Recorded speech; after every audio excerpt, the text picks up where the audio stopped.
Então, agora a gente vai começar com a nossa lista número 2, que no nosso caso é sobre equações diferenciais exatas e fatores integrantes, ok?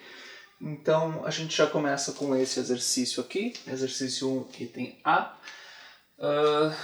para resolver, achar soluções dessa equação diferencial aqui, tá?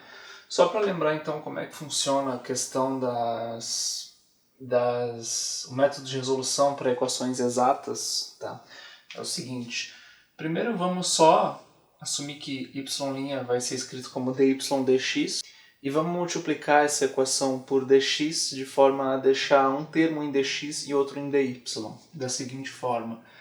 Multiplicando tudo por dx, a gente vai concluir que 6x² y mais 2xy² dx mais 2x³ mais 2x² y dy, porque cancelou o dx, isso daqui vai ser igual a zero, vezes dx, que é igual a zero, tá?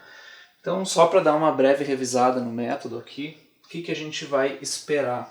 Tá? Toda a nossa ideia se resume a achar uma função potencial que depende de x e y. Tá? Vou chamar essa função de f. Por quê? Porque pelas regras de diferenciação do cálculo de mais de uma variável, a gente sabe que o diferencial da função f é dado por df dx, derivada parcial em relação a x, vezes dx, mais a derivada parcial de f em relação a y, vezes dy. E se de alguma forma a gente conseguir encontrar essa f tal que df dx seja igual a esta expressão daqui e df dy também seja igual a esta expressão daqui, então a gente vai concluir que df, o diferencial, é igual a zero.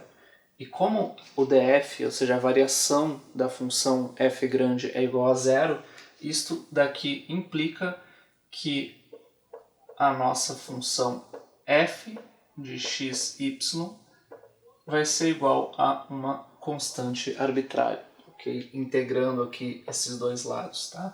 Então, todo o nosso método se resume em achar essa função f tal que a derivada em x é igual a essa primeira função e a derivada em y é igual a esta outra função daqui, tá? E supondo certas condições sobre o domínio, onde essas expressões aqui, que geralmente a gente chama de m e n, estão definidas, tá? Ou seja, para quais valores de x e de y elas fazem sentido, a gente tem um critério para testar essa a possibilidade de achar uma função potencial, que é a seguinte: se isto daqui, que a gente chama de m, for igual a df dx e o que a gente chama de n aqui for igual a df dy, então, supondo aqui que essas funções aqui são contínuas, tá? A gente pode, contínuas e deriváveis no caso, a gente pode tomar aqui a derivada em y, derivada parcial em y, tá? Que isso daqui vai ser df dy de df dx, ok? E aqui a gente pode tomar a derivada em x, que vai ser dx vezes df dy, tá? E a gente sabe que se esta função aqui for derivável e for contínua, tá? Pelo teorema do cálculo de mais de uma variável, a gente sabe que essas derivadas podem ser invertidas, a ordem. E de fato, se a gente trocar dx por dy, aqui a gente vai obter exatamente esta expressão daqui, tá? E então, o que acontece? A gente diz que a equação é exata se a gente tem uma função potencial tal que isso daqui é verdade, tá? Mas o que a gente sabe então? Se ela é exata, então isso aqui faz sentido. Mas para a gente ter a volta, a gente precisa supor aquela condição sobre a região que eu comentei antes, tá? Que é simplesmente, a gente exige que a região não tenha nenhum furo, tá? A gente chama isso de região simplesmente conexa, tá? Nesse caso, quando a região é simplesmente conexa, isto daqui também implica que a equação é exata, ou seja, em vez de ter só a ida, eu também tenho a volta. Então é uma equivalência. Tá? Então, o resumo de tudo aqui é a gente vai, para checar se a equação é exata, a gente vai tomar a função m, que é o coeficiente que acompanha o dx, derivar em y e verificar se isso é igual a nx. Nesse caso, a gente sabe, por essa condição aqui, que existe uma função potencial e a gente vai procurar essa função potencial, como a gente vai ver nos exemplos agora. Tá? Então vamos seguir nessa linha. Então, dando nomes às expressões aqui, a gente chama o que acompanha o coeficiente dx de m e o coeficiente dy de n. Ok? Ambas funções de x e de y, neste caso daqui. Tá? O que a gente vai querer, em última análise, é encontrar y em função de x ou x em função de y. Mas geralmente a gente não vai conseguir fazer isso porque a forma final da solução vai ser uma forma implícita. Quer dizer, a gente não vai ter como necessariamente isolar as coisas, mas a gente vai ter uma ideia de como são as relações entre y e x nessas soluções, ok? Então, com essas duas definições aqui, o que a gente viu antes para checar se a equação é exata é verificar se my é igual a nx, ok? Então vamos verificar. My é a derivada parcial em y desta expressão aqui que a gente definiu como a m, que é 6x² y mais 2xy². Só antes de tudo, tá? A gente nota que não tem nenhum problema aqui com esses coeficientes em relação a onde eles estão definidos e tudo mais. Isso aqui são polinômios em x e y, então eles estão definidos para todo o plano. Tá? Nesse caso, a nossa região é simplesmente conexa e a gente consegue, então, usar esse critério tranquilamente, ok? Então, d dy disso daqui vai ser o quê? Derivada em y, o x é uma constante, então fica aqui só 6x² como uma constante, derivada de y é igual a 1. Aqui, 2x é constante, mas derivada de y² é 2x. Então cai aqui, fica 4xy. Derivada de y² é 2y. Okay? Então fica 4xy. E a nx, nesse caso daqui, o que vai dar?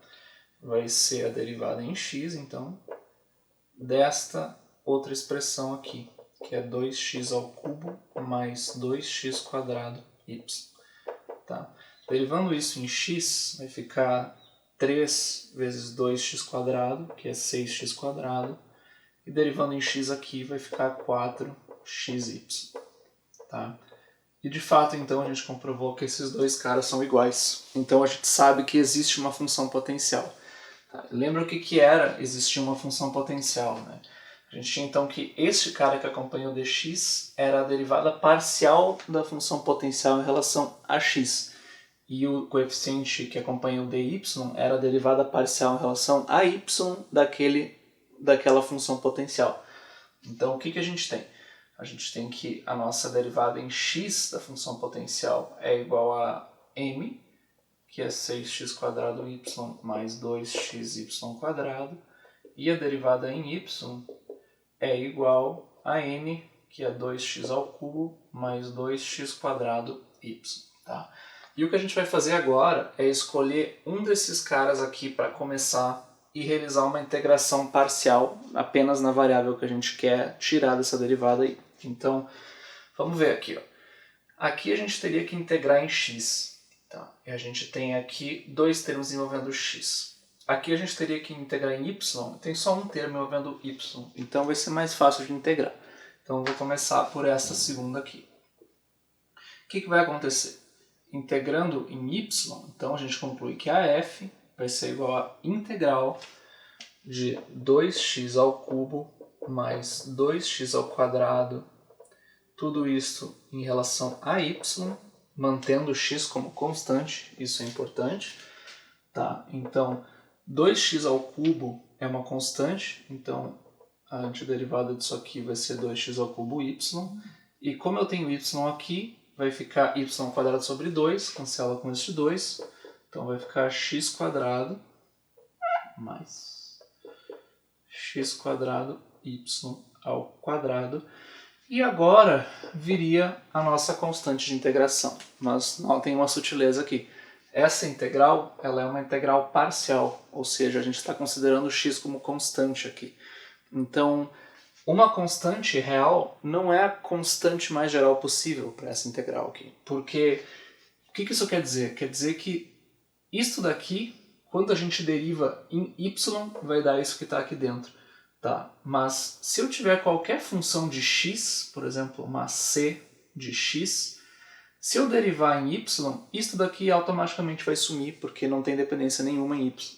Então a gente vai obter isso aqui. Então, a forma mais geral possível é esta daqui. Ou seja, quando eu integro em y, a constante vai ser, na verdade, uma função de x. E, analogamente, se a gente integrasse em x, a nossa constante de integração seria uma função de y apenas. Ok? Então, a gente tem essa expressão aqui para f. Só que a gente tem que determinar quem é c de x. E, para isso, a gente vai usar a nossa primeira condição aqui. Então, o que vai acontecer aqui? A gente sabe que, dessa primeira condição, que se eu derivar f em x, eu tenho que ter isto daqui. Então, a gente sabe qual é a expressão da f aqui. Então, vamos derivar em x. Se eu derivo a f em relação a x aqui, vai ficar 6x² y mais 2xy² mais c' de x, simplesmente a derivada normal da função c de x. E isso daqui tem que ser igual a essa expressão que a gente tinha antes. 6x² y mais 2xy². E notem que, inspecionando os dois lados aqui, a gente conclui que c' de x, na verdade, tem que ser zero aqui. O que implica que, nesse caso em particular, mas não vai ser sempre assim, que a constante vai ser, essa função constante de x aqui, vai ser, na verdade, uma constante de fato, não vai depender de x. Então vamos chamar isso aqui de d por conveniência. Tá? Então o que a gente concluiu? Que a nossa f é igual a 2x³ y mais x² y² mais uma constante. E a gente sabe que isso daqui, para ser a solução, como o diferencial da f era zero, então se a gente igualar isso a uma constante, então estas curvas que satisfazem esta equação aqui vão ser soluções da equação diferencial. Mas notem que aqui a gente tem uma constante arbitrária e aqui também tem uma constante arbitrária. Então a gente pode simplesmente absorver uma na outra e ficar com esta forma final aqui, que é, então, f de xy vai ser igual a 2x³ y mais x² y², absorvendo uma na outra, vou chamar ela de c novamente. Então, estas curvas aqui, definidas por esta relação, que é implícita, ou seja, eu não tenho y diretamente em função de x aqui, nem x diretamente em função de y. A gente às vezes consegue isolar, às vezes não consegue. Mas o que importa é que essas curvas, como definidas por essa relação aqui, são de fato soluções para essa equação diferencial. E a gente vai determinar a nossa constante c sempre a partir de uma condição inicial ou uma condição de contorno. Ok? Então, este é o exercício 1, item A. Exercício 1, item B. Nós temos então outra equação diferencial, já na forma que a gente usava anteriormente. Então, para verificar se ela é uma equação exata, a gente define o coeficiente de x como m e o coeficiente de y como n. E a gente tem que verificar se my é igual a nx. Ok? Então, vamos lá.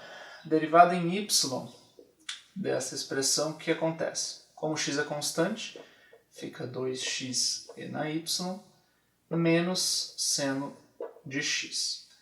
E a nx vai ser, então, menos seno de x, a derivada de constante é zero, então aqui mais 2x e na y. E, de fato, esses caras são iguais. Tá? Então, a gente sabe que Como isso daqui não tem restrição sobre o domínio dessas duas funções aqui é o plano todo, então a gente sabe que existe uma função potencial, ok? Então, novamente, a gente sabe que a derivada em x dessa função vai ser igual a m, que é 2x na y menos y seno x, e a derivada em y vai ser cosseno x menos 2 mais x quadrado e na y. Para começar, para escolher qual das condições começar, a gente vê qual é a mais simples. Tá? Aqui a gente vê que teria que integrar em x e a gente tem vários termos em x. Aqui tem que integrar em y, só que só tem um termo em y. Tá? Então vamos começar pela segunda igualdade aqui. Então, novamente, a f é a integral parcial de cosseno x menos 2 mais x quadrado e na y dy. Isso daqui, então, cosseno x é constante, vai ficar y cosseno x menos 2y mais x quadrado e na y mais uma constante que depende de x. Função constante, porque essa integral ela é uma integral parcial. Então, derivando isso em y, eu obtenho isso daqui. Agora, para a gente obter a nossa c de x, a gente usa a primeira condição. Então, derivando isso daqui que a gente obteve para f em relação a x, a gente vai ficar aqui, isso é menos y seno x, 2y é uma constante para x, derivada parcial em x, então isso é zero, mais 2x e na y mais c' de x. E isso tem que ser igual a 2x e na y menos y seno x.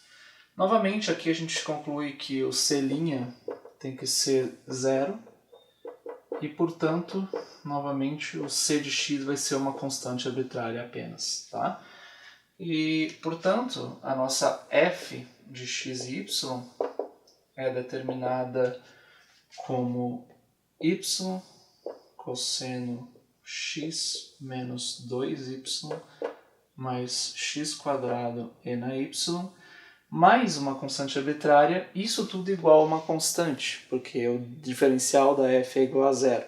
Só que como isso é uma constante arbitrária também, eu já vou absorver isso na constante final, e a gente sabe que esta relação implícita aqui descreve as soluções para esta equação diferencial aqui.